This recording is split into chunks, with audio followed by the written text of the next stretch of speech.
Welcome to this year's annual Ethics Symposium.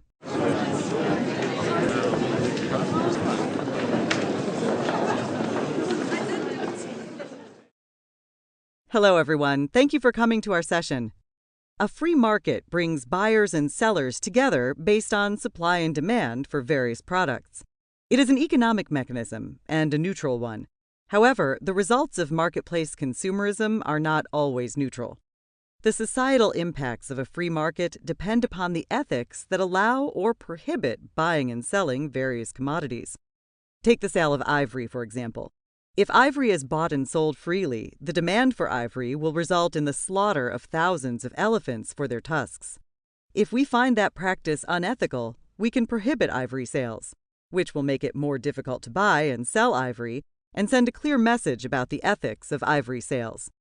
The same is true of marketable items in any field. If we condone the presence of reproductive commodities on the market will respond and provide buyers with options. If we prohibit sales, that also sends a message about the ethics. Our speakers today are Dr. Hao Win and Dr. Gwen Reynolds. We will begin with Dr. Win. The free market is not an appropriate tool for advancing an agenda, and it will not work as one. It is neutral with regard to reproductive rights. Should we meddle with one system in order to address ethics issues in a separate, unrelated system? The market will behave as it behaves, for better or worse. Dr. Reynolds? You speak as though the market is entirely beyond control, but that is not the case. We can prohibit or restrict the sale of reproductive commodities, such as sperm and eggs. And though the market itself is neutral, it can be both harmful and beneficial to society.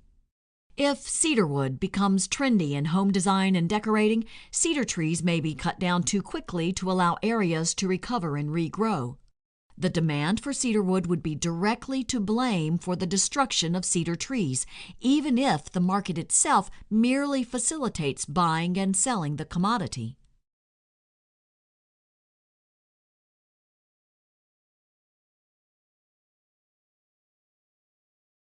Can you give us an example of a technology that utilizes the commodities we're talking about?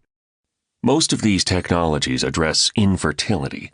The most common is in vitro fertilization, or IVF, which was first offered in the United States in 1981. It resulted in the birth of more than 500,000 children between the years of 1985 and 2006. A woman takes fertility drugs to increase her production of eggs, and then a physician retrieves those eggs.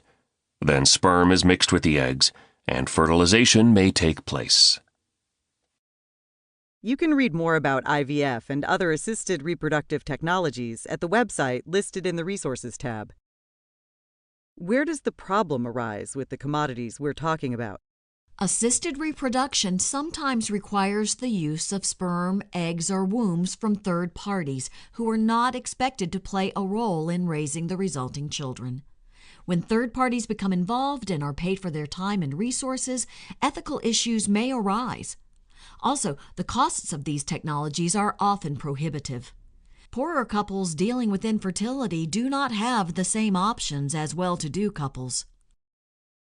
So do you propose that we use the free market as an arbiter for ethics based solely on prohibitions and stamps of approval? The market as an economic mechanism was not designed for such arbitrations. It will not serve well in that capacity. We risk losing a human element when we depend on an impartial process to further an ethical goal. Click thumbs up if you agree.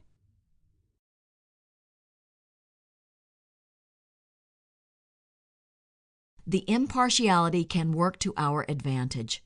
Human beings are still the arbiters. We are simply utilizing an established means to facilitate commerce. For example, we may want to prohibit human cloning, but to encourage in vitro fertilization.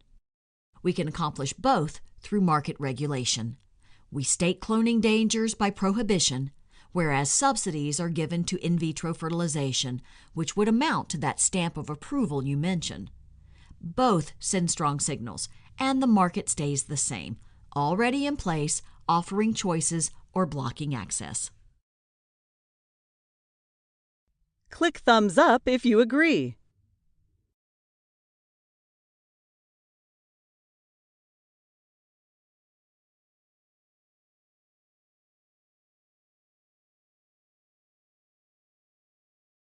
Now it's your turn to participate in this discussion. Consider the following responses and choose the one you believe to be the most ethical.